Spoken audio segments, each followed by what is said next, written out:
Já que você falou em aquecimento global, Sim. E essas mudanças climáticas, essa enchente no Rio Grande do Sul, terremoto lá, você acredita que são pessoas que estão causando isso ou o homem ainda não tem tecnologia para isso? Pô. Vou te falar, primeiro a tecnologia disso, que eu conheço o projeto, e aí é mais um exemplo da conspiração que deixou de ser conspiração, é da década de 50, né? Então, poxa, Tem 70 anos. 74 anos da idade do meu pai. Operação...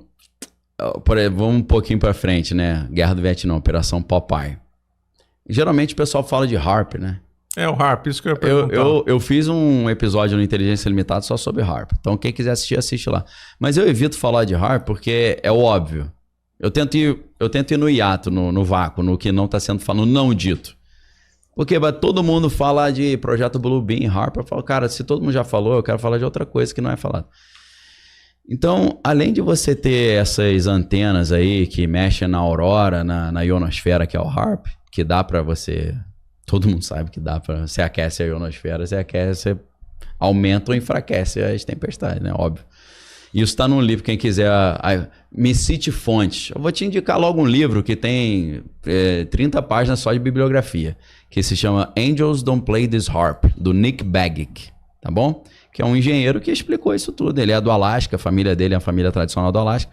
O HARP o oficial no Alasca, na Universidade do Alasca. Era um projeto conjunto da Marinha Americana com a Universidade do Alasca.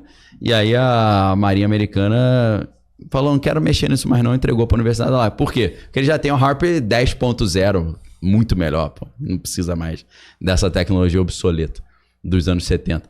Então, assim, na Guerra do Vietnã, os Estados Unidos tiveram a brilhante ideia de fazer semeadura de nuvens, né, com iodeto de prata, e passa com o avião, joga na nuvem, para fazer o quê? Aumentar as chuvas nas monções, né? No Sudeste Asiático você tem 6 meses de sol, 6 meses de chuva, né? Só tem 2 estações. As monções. Na América Central é meio assim também, né? Costa Rica é 6 meses de chuva, 6 meses de sol. Então, a ideia era fazer, em vez de 6 meses de monções, fazer um ano inteiro de monções, alagar tudo e eles não conseguirem nem passar com os tanques. Operação Popeye. Então você tem a Operação Popeye, a Operação Mayday, a Operação Storm Fury, tudo dos anos 50, 60, em que eles provocavam essas chuvas, né? A China sempre faz isso nas celebrações nacionais, porque a festa da Revolução Chinesa é sempre no inverno, e aí cai neve pra caramba. O que eles fazem? Eles fazem a neve cair na semana toda anterior para não cair neve no dia do evento. Eles estão tentando aumentar a produção de comida, que todo mundo sabe que a China tem 1,5 bilhão de pessoas e não tem comida para todo mundo, né? Por isso os caras comem morcego e tal, inseto, e come o que tem, né, meu irmão? Não tem comida? Salve-se quem puder. Para tentar aumentar um pouquinho a quantidade de comida, eles estão tentando irrigar o deserto. Para isso, eles estão fazendo semeadura de nuvem. Os indianos estão reclamando, porque algum desses projetos acontece perto da fronteira com a Índia, e está aumentando muito a incidência de temporais na Índia. Os indianos falam, faz esse negócio mais para lá, pô, tá me atrapalhando aqui. Em Dubai, a gente teve recentemente um alagamento lá, que foi por causa de semeadura de nuvem também, né, querido? Se tem essa tecnologia, por que não transforma o Saara numa coisa verde? Não tem interesse. Arábia Saudita vira verde. Eles estão tentando, né? Eles usam, né? Eles fazem isso. Talvez se não tivesse essa tecnologia, estaria muito pior, né? Mas no Saara não tem interesse, né? Quanto mais fraca... Não, Saara não, foi bobagem. Quanto mais fraca a África ficar, mais fácil roubar o diamante que tem lá, né? O petróleo. Sim, o exemplo foi infeliz, mas a Arábia Saudita, que é riquíssima, ela não tem interesse. Eles fazem, isso existe. Tem muitas matérias sobre isso. Será que erraram a mão na semeadura de nuvem, por isso que alagou tudo? Eles fazem, não é tão fácil, né? Mas é feito o deserto A gente sabe que a China é um país gigantesco, né? Acho que é o terceiro maior país do mundo, segundo. Só perde para a Rússia, né? Que obviamente é a Rússia. Mas são países que têm uma densidade populacional toda localizada tudo concentrado. No leste. Então a China está aumentando muito a área agricultável com essas técnicas, né? Então, assim, isso existe. Foi isso que provocou essas confusões? Não sei. Mas que existe, a tecnologia existe. Existe essa tecnologia que é mais óbvia, mais simples, que é a semeadura de nuvens. E existe o HARP e outras tecnologias que são mais exóticas. Mas, lembrando, se você gosta de fontes, nesse livro Angels Don't Play This HARP, tá bem Ou então você procura as entrevistas do Nick Begg, que ele é um source freak. Ele ama citações e referências. Então você que ama referência vai amar, você vai gostar. Então é possível, é tecnologia antiga. A Rússia tem o Sura, que é o HARP deles, né? Tem o HARP na Noruega. Inclusive a União Europeia fez várias reuniões tentando obrigar os Estados Unidos a revelarem o que eles estavam fazendo no HARP. Senão iam ter algumas sanções comerciais. Só que aí a Noruega falou, poxa, mas aí eu vou ter que revelar o que eu faço também. Então esquece, então deixa. Eu estou usando porque a gente também, né? Os Estados Unidos falam, vocês também fazem, pô. Então não adianta, empatou. É igual o Putin. Os Estados Unidos usam arma meteorológica contra nós para fazer uma neve rigorosa. Aí os Estados Unidos falam, vocês também usam contra nós, pô. Teve o Sura, que tá lá na Sibéria, não é isso? Então, tecnologia nos 70. Falando em Rússia, o que você acha? Vai ter uma terceira guerra mundial? Então, essa foi a minha preocupação de hoje, né? Porque hoje estão chegando notícias assim bem estranhas, né? O Zelensky está falando que nessas próximas 2 semanas eles já vão estar com armas nucleares fornecidas pela OTAN. Né? Sério? Será que a OTAN vai dar arma nuclear? Se o interesse é gerar o caos, acho que vai, né? Para fazer uma guerra total contra a Rússia. Na verdade, isso está programado... Não programado, mas já foi explanado desde o ano passado, né? Em novembro, o jornal Bild, que é o melhor jornal investigativo da Alemanha, né? Ele fez uma matéria que eles tiveram acesso a um documento chamado Aliança de Defesa 2023. Isso chegou ao Brasil aqui só em janeiro. Eu fiz uma matéria para a Gazeta do Povo em 17 de janeiro desse ano. Nesse documento que vazou do sistema de defesa russo, eles estavam dizendo o que a OTAN estava programando para acontecer em 2024. Seria em fevereiro eles iam aumentar a convocação militar para aumentar o contingente, eles fizeram isso. Em julho, o Putin iria para cima das repúblicas bálticas, né? Estônia, Letônia e Lituânia. Aconteceu de certa forma, porque entre Kaliningrado, que é da Rússia, né? Mas que era... É um enclave. Tá separado. Exclave, né? Exclave, né? Que é onde nasceu o filósofo Kant, né? Immanuel Kant é de Kaliningrado, né? Então, ele seria russo hoje, né? Tivesse nascido lá. Königsberg, né? Em alemão, que era o nome original, né? Depois virou Kaliningrado. Oriental. Que é a montanha do rei, né? Em alemão. Entre Kaliningrado e a Letônia tem um rio. E nesse rio tem boias que delimitam a parte que é russa, a parte... Do nada, em julho, os guardas da fronteira pegaram as boias e empurraram toda para cima da Letônia, falando, isso aqui é tudo nosso agora. Então, assim, não houve uma invasão contra a Letônia. Mas começou um atrito lá. Começou, e não uma coisa simples, né? Você só acha isso em notícias de mídia europeia. A Letônia, a Estônia e a Lituânia estão colocando barricadas em toda a fronteira com a Rússia. Isso eu cheguei a ver. Isso aí foi divulgado. Coisas monumentais, assim, de estruturas de cimento, né? De grades, é um negócio... Mas, ano passado, a Holanda, que teoricamente é um país pacato, fez um alerta em novembro falando para a população se preparar para a guerra com a Rússia. Em novembro do ano passado. Suécia fez a mesma coisa. Reino Unido, Oliver Downing, que era o vice-primeiro-ministro, falou, ó, tem que guardar pilha.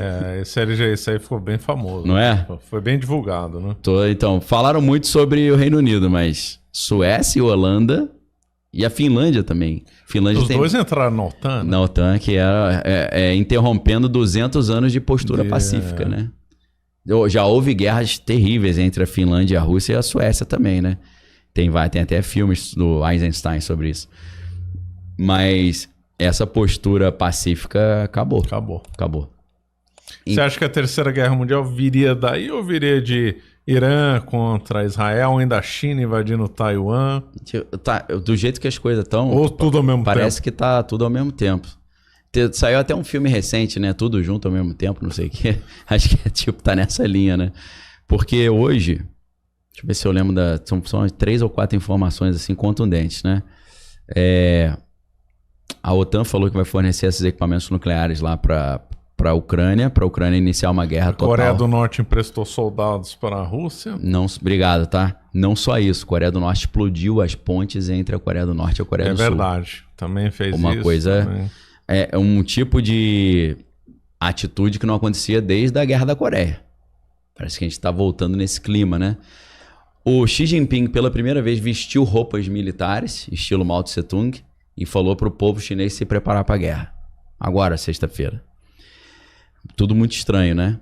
Para piorar, Associated Press, CNN Internacional, The Guardian, todos esses veículos de informação noticiaram um documento de inteligência que vazou, dizendo que o Netanyahu está se preparando para uma guerra total contra o Irã, direta, né? Talvez uma guerra até atômica, né?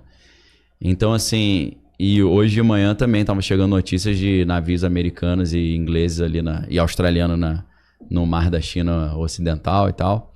Então o negócio tá... Por que a China não invadiu Taiwan, na sua visão? Por causa do escudo, chamado escudo de silício da Taiwan? Porque eles têm os semicondutores? Eu acho que eles estão esperando a hora certa, né? E aí eu volto naquele documento, né? Aliança de Defesa 2023. Segundo esse documento, a China ia invadir a Taiwan. E o Putin ia para cima da OTAN no intervalo entre as eleições e a posse. Ou seja, entre 5 de novembro e 6 de janeiro. Só que, pelo que eu tô vendo, talvez isso se antecipe. Deus queira que não, que seja tudo uma grande especulação. Encenação, né? Mas... encenação para reforçar investimento militar, favorecer indústrias. Mas tá tenso o negócio. Tá estranho.